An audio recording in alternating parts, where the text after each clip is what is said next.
And welcome back to the Parade of Homes on KPVI More. We are on location of one of the homes that you'll see on the Parade of Homes tour. And although all of the homes are lovely, this home in particular has a very poignant story. Just 1 year ago, the homeowners lost their home in the Charlotte fire. Joining us now, we have Jerry and Wendy Ransbottom. Thank you so much for joining us. And Wendy, tell me a little bit about your experience of what happened last July.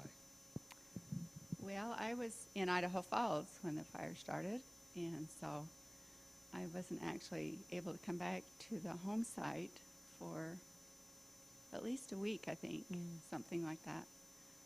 So it was hard. It was. When you literally lose everything, how do you even get started in picking up the pieces? That seems like it would be so difficult, Jerry. First, you have to find new clothing. Yeah, exactly. You just take it a step at a time. That's the only way you can do it. It would just be overwhelming, I think, if you tried to take it all in at once. So, you know, like I say, first thing we did was went and got some clothing and toiletries and that sort of thing.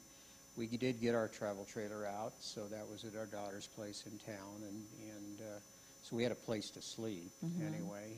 And after that, you make a determination whether you're going to rebuild your home and find a place to live. We finally ended up in a rental unit, and you just take it a step at a time. And rebuilding in Mink Creek wasn't an automatic choice. It's something you really had to think about, isn't it? Oh, yes. Our other home had 3 levels, and it was a little larger than this home. And we had talked about what we would do after retirement and so forth. We would possibly sell and get something in town, so we thought, good time to do that. And we looked in town, and financially and what was available and so forth just wasn't satisfying. And then we realized this was home. Yeah. And So, Wendy, tell me a little bit about what has this done for the Mink Creek community and the people who are involved in the Charlotte fire? Has it brought you guys closer together? Well, most definitely. We've acquired some really good friends and gotten to know our neighbors better. And, of course, with the trees gone, we can see each other's homes. You can see each other now. yeah. Yes, and the Mink Creek Road itself doesn't seem so far away because you can see it now. So it's been a good experience that way. Now, you both had really a lot of say in how this home was finished and done. I understand that you helped in the design of it. We actually did all the design and interior and exterior designs both.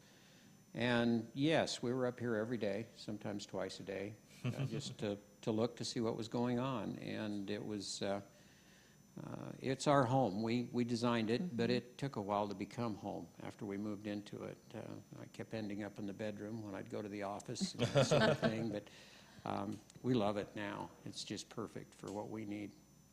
Nice. Now, when you went through the rebuilding process, tell me about how that was working with your builder, Ed, and what were some of the fun things about it?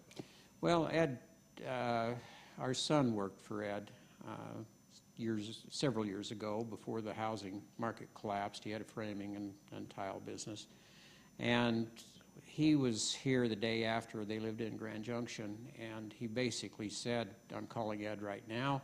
You need a house, he's the guy to do it." And we had only met Ed once before, and he, as time went by and we made the determination, we said, we don't need anybody, we're buying in town, we don't need anybody. And he had already called Ed and said, put my parents at the top of the list. On the list. And so when the time came, we made the decision to come back, we picked Ed. It's amazing. Anywhere you go, he's the prime home builder in town. Not to insult anybody else, because we have a lot of good friends that build homes, but even the county and that just say how good he is to work with, and he's just walked us through every Nice. part of this process. Now, Wendy, quickly, tell me a little bit about the experience of Volunteer Day. Oh, that's a tough one. It was awesome. The first time we came back up to the property after the fire, the question that went through my mind was, how in the world are we going to clean this up? And then the volunteers came and did it for us. And they did. And it was awesome. And Very thank you to everyone. It seems like the homeowners up here, as people are rebuilding, can really feel the love of the community as they've gone through this process. Most definitely. The community just opened their hearts. And, there were some things that you just really can't describe, some experiences and so forth with the people of the community and the support, and everybody you talked to was supportive and saying how they felt about the process and everything. And you don't know how it, you just can't describe. Yeah. You just don't know what it's like until you go through it. But people really tried to understand, and that was really a neat thing. Beautiful thing. Congratulations to both of you on this Thank you. beautiful Thank you. new home. It's absolutely gorgeous, and I hope you have many, many years of happiness here. We do. We will. We'll And coming up next, we will talk to the builder of this beautiful home next.